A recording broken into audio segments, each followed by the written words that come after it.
Hello and welcome to another edition of Only in Illinois, your weekly video recap from Reboot, Illinois. I'm Madeleine Doubek. And I'm Matt Dietrich. And this week we had the first kind of serious gathering of all four of the Republican primary candidates for governor.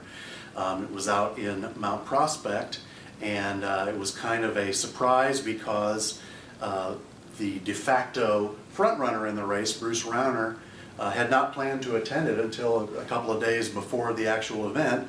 Madeleine, you were there.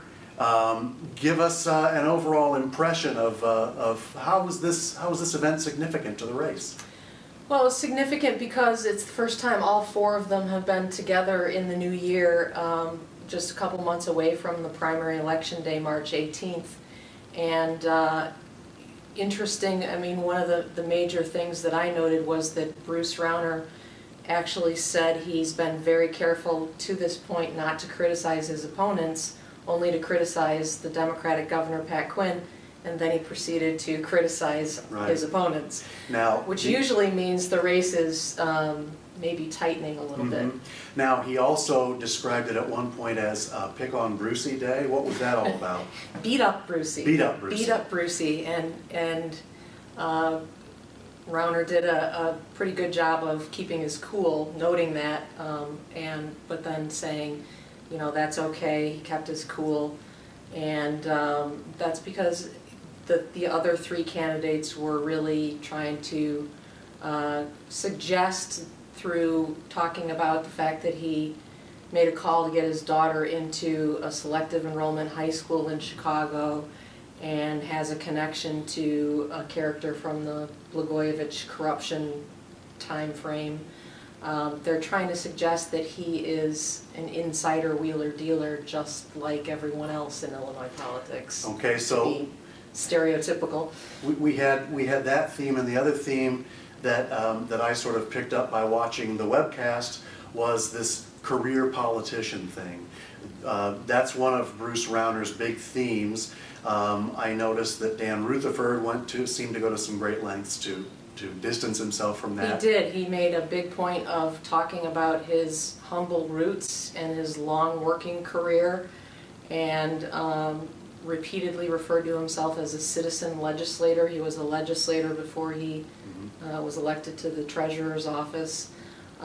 Interestingly, Kirk Dillard, in his opening remarks, talked about some of his opponents being career politicians, and that Rauner admires a career politician in Wisconsin Governor Scott Walker. And of course, having worked in both the Jim Thompson administration and the Jim Edgar administration, and now serving in the state Senate, Kirk Dillard has a long career himself in politics and government, so that was interesting. Now, we haven't mentioned Bill Brady. He was the candidate 4 years ago. Did Bill Brady score any points, and where do you think he did? I think that he, certainly tried to make the point that he has been through this before from 4 years ago, and so he knows more than the others what a difficult challenge it is and what it will take to take on Pat Quinn and win.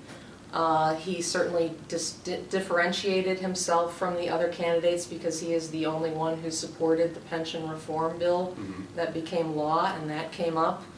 And he certainly got a few digs in at Rauner as well, and said that he doesn't have the experience to do the job, and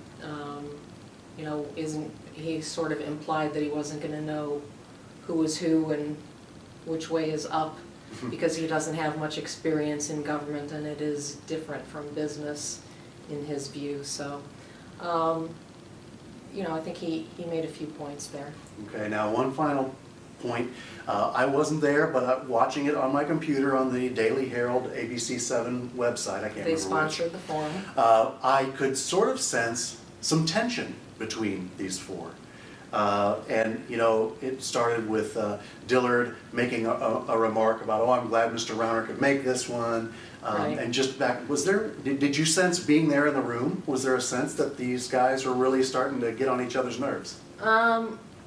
A little bit. I mean, I don't think it was over the top. There definitely was a very testy exchange between Rauner and Rutherford, where Rauner began suggesting some things about Rutherford, and Rutherford took exception and said, I'm not going to let you spread false information about you, stop.